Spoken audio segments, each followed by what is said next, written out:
الحمد للہ وکفا والصلاة والسلام علی من لا نبی بعد اما بعد قال رسول اللہ صلی اللہ علیہ وسلم ما قدس اللہ امتا لا یأخذ ضعیفها الحق من قویها غیر متعتع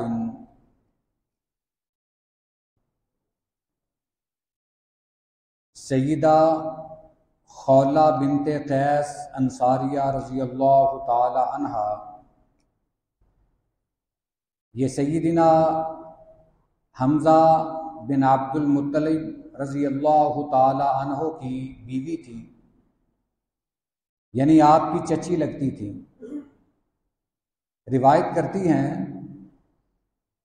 کہ رسول اللہ صلی اللہ علیہ وسلم نے فرمایا، اللہ تعالیٰ اس امت کو پاک نہیں کرتا جس امت میں کسی کمزور کا حق طاقتور بغیر مشقت کے اور بغیر تکلیف کے دے نہ دے۔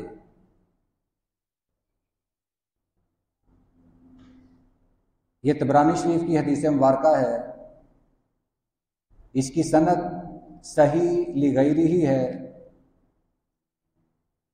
اس میں ایک بہت بڑی بات بیان فرمائی گئی ہے جو آج کل کے ہمارے اس معاشرے میں اکثر پائی جاتی ہے۔ یہ ایک لین دین کا معاملہ ہے۔ ہمارے اس ملک میں یا ہمارے اس معاشرے میں اگر کسی امیر کا کسی غریب نے حق دینا ہو، وہ طرح طرح کے حربے استعمال کرتا ہے، اور اگر کسی امیر نے کسی غریب کا حق دینا ہو، وہ پھر اسے ذلیل بھی کرتا ہے، اسے تنگ بھی کرتا ہے، اور اس کے بعد اس کا حق دیتا ہے۔ یہی بات نبی کریم صلی اللہ علیہ وسلم نے بیان فرمائی ہے کہ وہ امت پاک نہیں ہو سکتی۔ پاک کا مطلب سبھی جانتے ہیں کہ پاک کسے کہتے ہیں۔ ہر بندہ چاہتا ہے کہ میں پاک بنوں، میں پاک باز بنوں، یا ہر بندہ چاہتا ہے کہ میرا گھر بھی پاک ہو، میرا ملک بھی پاک ہو۔ تو آپ نے فرمایا کہ وہ قوم پاک نہیں ہے جس میں کسی غریب کا حق، غریب اگر کسی نے اس کا حق دینا ہے تو غریب کا حق جو امیر بندہ ہے، طاقتور ہے، وہ اسے تنگ کیے بغیر ادا نہیں کرتا۔ غریب اپنا حق لینے کے لیے جاتا ہے، امیر کہتا ہے کہ کل آنا، اگلے دن جاتا ہے، وہ کہتا ہے شام کو آنا، شام کو آتا ہے، وہ کہتا ہے صبح کو آنا، بار بار اس کے چکر لگواتا ہے، حالانکہ اس کے جیب میں پیسے موجود ہیں۔ وہ صرف اپنی ایک وقت بٹھانے کے لیے، تاکہ پتہ چلے کہ یہ غریب ہے، میں امیر ہوں، میں اپنی پہچان کرانا چاہتا ہوں، وہ صرف اپنی حیثیت منوانے کے لیے غریب کو تنگ کرتا ہے۔ اب یہاں تو بات ہے قرضے کی، کہ اگر کوئی امیر کسی غریب سے قرض لے تو واپسی کے لیے اسے تنگ نہ کرے، یہ بات تو قرضے کی حد تک ہے۔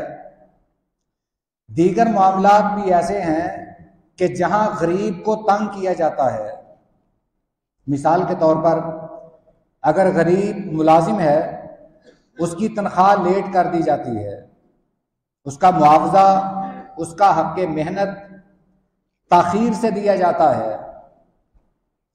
مطلب یہ ہے کہ اگر اس کے 5-7 دن کی تنخواہ میں اپنے نیچے رکھوں گا تو یہ کہیں جائے گا نہیں، وہ تنخواہ لیٹ دیتا ہے۔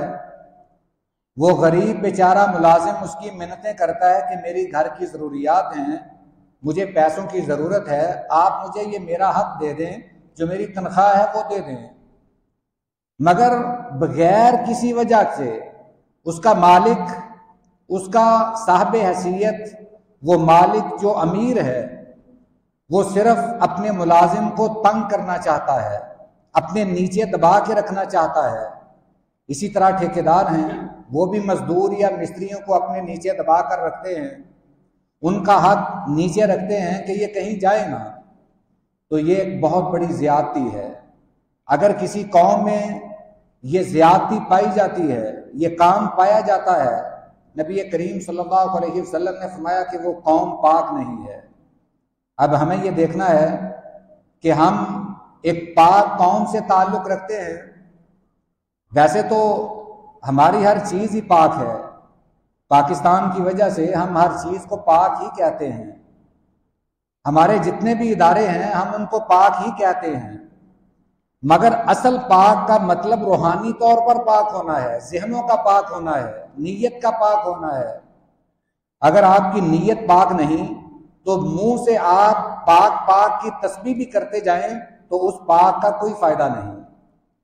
آپ اپنے آپ کو باطنی طور پر پاک کریں، آپ ہر قسم کے عیوب سے اپنے آپ کو پاک کریں، غریبوں کا حق مارنے سے اپنے آپ کو پاک کریں، لوگوں کے حقوق مارنے سے اپنے آپ کو پاک کریں۔ یہی نبی کریم صلی اللہ علیہ وسلم نے یہاں بیان فرمایا ہے کہ وہ قوم پاک نہیں ہے جہاں غریبوں کو ذلیل کیا جاتا ہے، ان کو تنگ کر کے ان کا حق دیا جاتا ہے۔ اللہ تعالیٰ سے دعا ہے اللہ ہمیں اسلامی شعور نصیب فرمائے۔ وآخر دعوانا الحمد للہ رب العالمین۔